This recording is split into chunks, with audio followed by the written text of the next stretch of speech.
RDP a re nyake kgale e bapalla re sa le re dutse di-listing go tloga 96 re fen lebala RDP ga e tla e re kry ka gare ga mokhukhu finish and clear asingahluphe sinahulumende lana sicela kungena manje asifuni sicela inani nami nisicela konke emanti sinicela emanti siphakathi development izosithola sila because kuyafana now kune lockdown asisebenzi akuna ndawo asinamali yokubhadala irent sifuna indawo la sifuna ukuhlala khona la bozosiza sihlala la because bayenza so kuyobhadalwa izimali awusathola indawo wena awuzabalaza awuyitholanga indawo.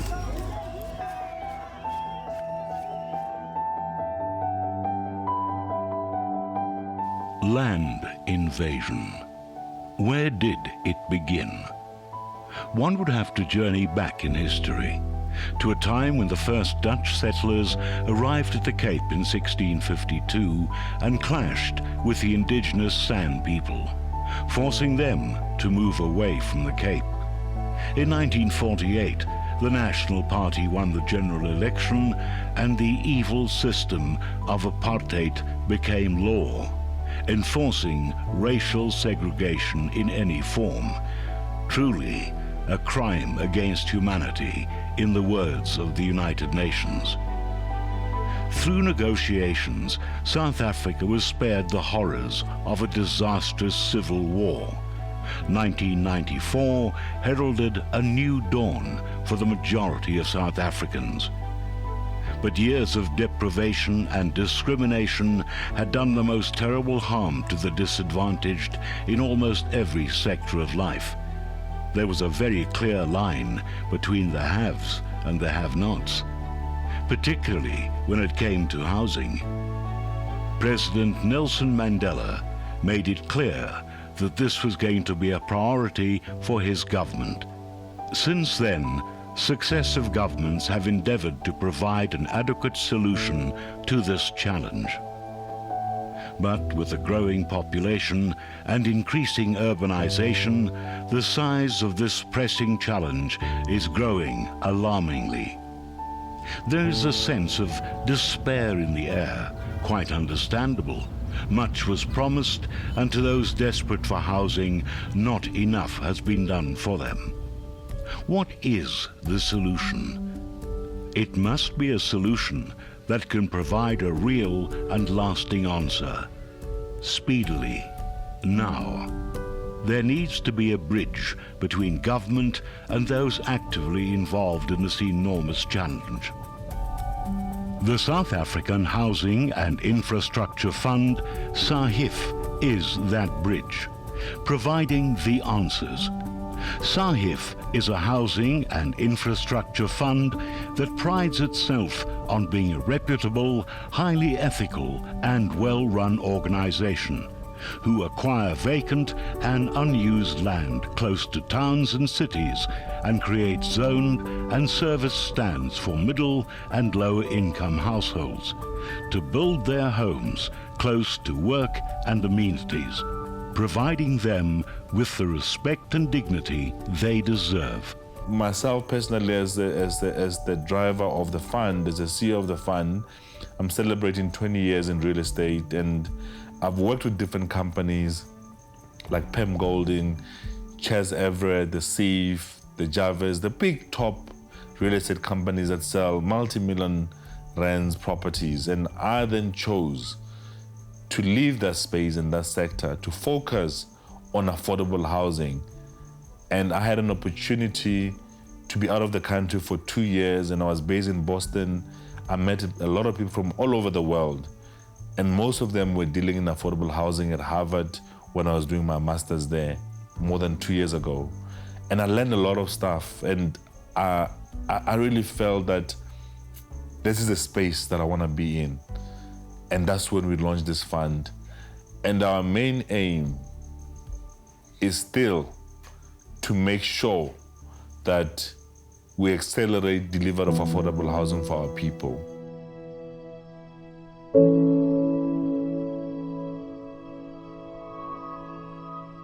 One of the SAHIF projects was the successful purchase of 126 hectares of privately owned land in the Rabie Ridge district for the purpose of unlocking the opportunity to accelerate affordable housing. The project soon got underway, and excitement and joy for the future was the mood that filled the air at the end of each hard-working day. But suddenly, like a hammer blow, the project became the victim of land invasion. This new phenomenon was occurring throughout South Africa.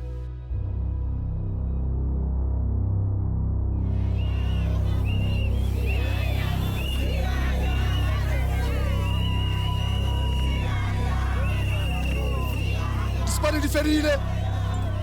Lockdown di session bareko. Durante dia tour. Right now, robata pleke. Re batla, ari khupele. Re batla, re nyaka. Amanta. Hela, la sabuana le. Sefuna lenda. Ai carina pleke, carina re batla. Watu ba re piwa mo. Watu ba itse mitala todo mo. Re batla pleke carina.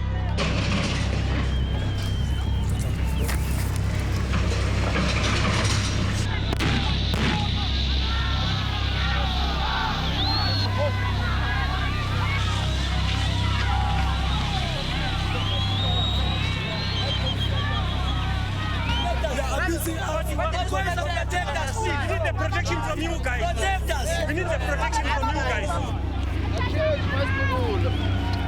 It's better these people might kill us. We want this land. This place belongs to the government, and we are the government of this place.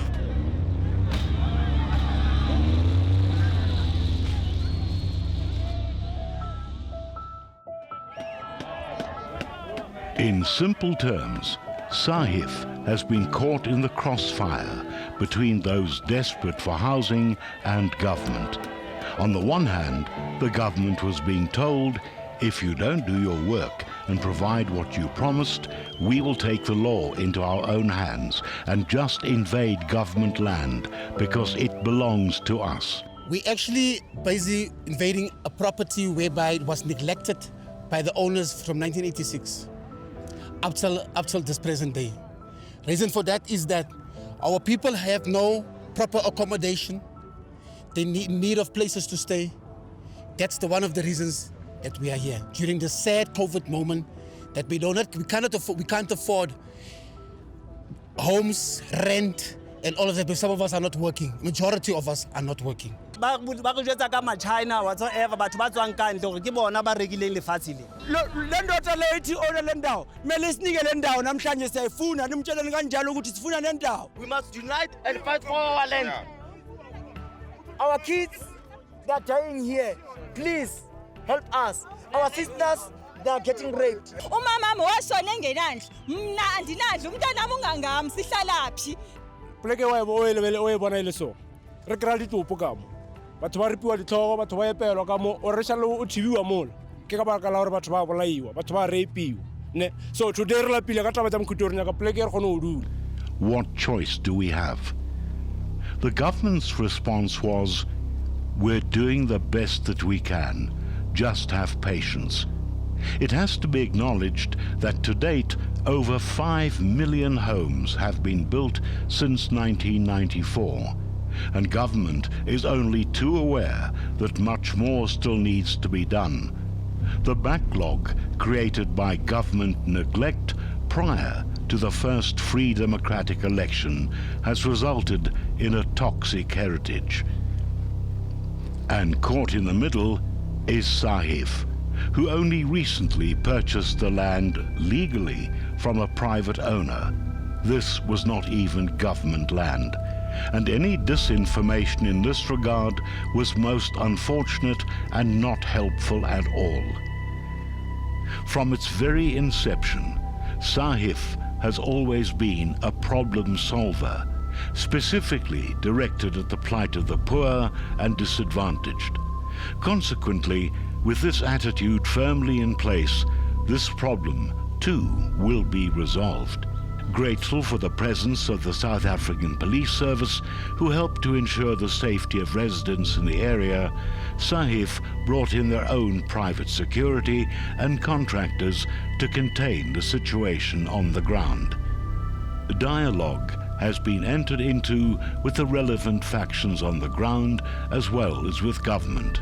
Now, what we are demanding from this man is for him to produce documentation of the eviction letter as well, and of proof that this is his land. He cannot even do that. Then what do we do in that result?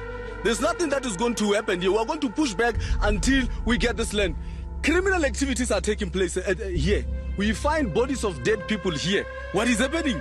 It is just a land that has been here for more than 30 years. But there is no activity. People are getting raped and everything. We are intended to stay here. Whether he likes it or not, we are going to stay here. And I can also confirm that the land does not belong to neither the municipality nor the provincial government or any of the three spheres. So that is not our land. We have, however, been in discussion with the owners of the land, because there are residents in Ivory Park who are living in an ESCOM servitude, which puts their lives in danger and which also constrains development.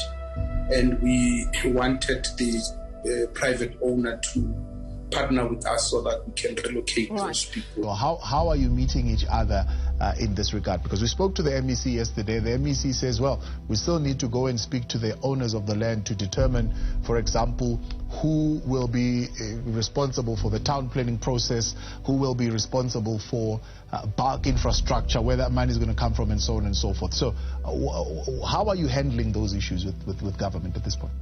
We are a social impact investor. So meaning that whatever we decide on, the people on the ground must still be able to benefit. You'll see that we went and we've stabilized the place within a space of 4 days, where in most cases in the country, a situation like that could have end up with people dying. And we were on the ground to make sure that we control and manage. And we had to have tough love to help our people to stay away from the land so that we can put infrastructure. Because if there's no infrastructure, the media is going to come back and say, well, people are staying there, but they don't have toilets, they don't have water and all of that. So we want to put infrastructure in that piece of land and allow any person to be able to come in and actually be able to help our people to get housing. We're with the community. Every person's rights are protected by the Bill of Rights. So if you are a property owner and people invade your land illegally, the state will protect you. As you have seen, that's what the police were doing, protecting that private land which belongs to him. It must be emphasized that SAHIF is not politically affiliated to anyone or any political party and does not offer political solutions. What it does, and will always do, is remain a highly esteemed company that respects the dignity of all people, constantly seeking dynamic solutions to problems. Our model is quite simple. We buy land, we go through town planning. Once we finish with the town planning, we then install services, meaning that we put sewer, we put electricity, we put water, and in some instances, we also put fiber these days. Yes, this is a complex situation by its very nature, with many sides to it.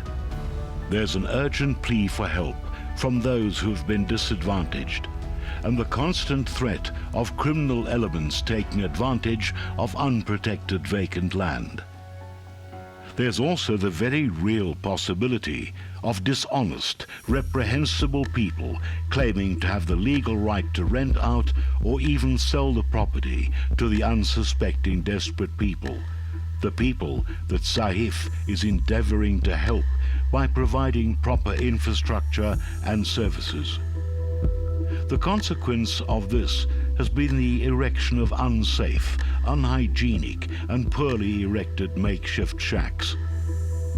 Those in the neighborhood have applauded SAHIF for stopping land invasions, fearful that the value of their properties would be downgraded if it was allowed to continue.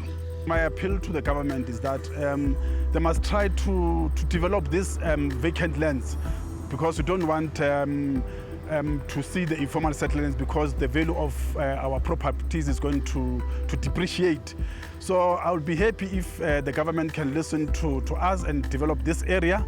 If maybe they can build RDP houses, it will be better, or maybe flats around here, so that we can be able to live a better life. Because if there are informal settlements around here, crime is going to increase.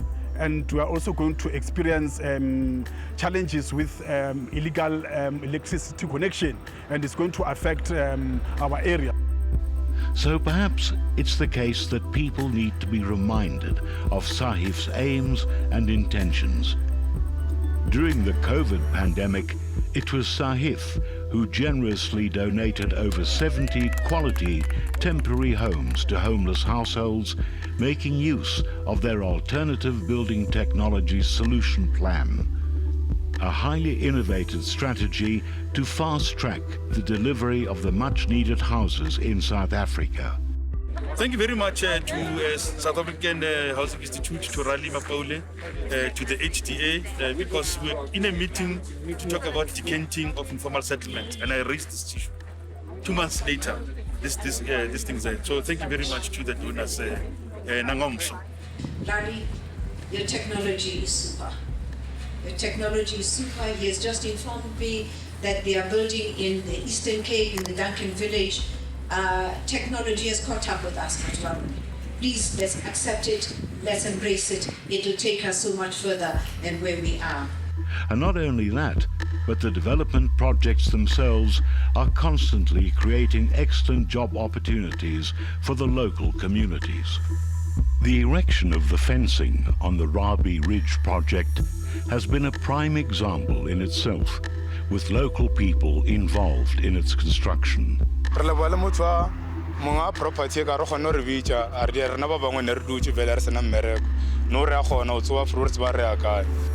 The pressing and growing question of land in South Africa remains a volatile, contentious issue.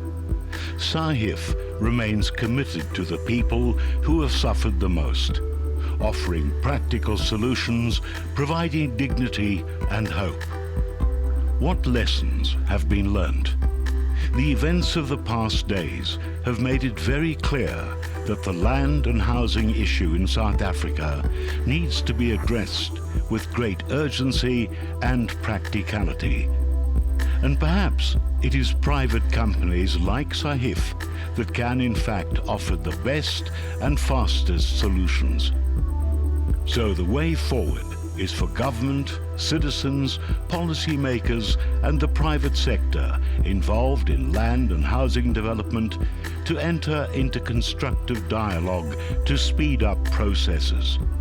Specifically with regards to the speeding up of the processes required and the application of the National Spatial Planning and Land Use Management Act and Gauteng's Rapid Land Release Program. The faster these processes are completed, the faster the solutions come into view.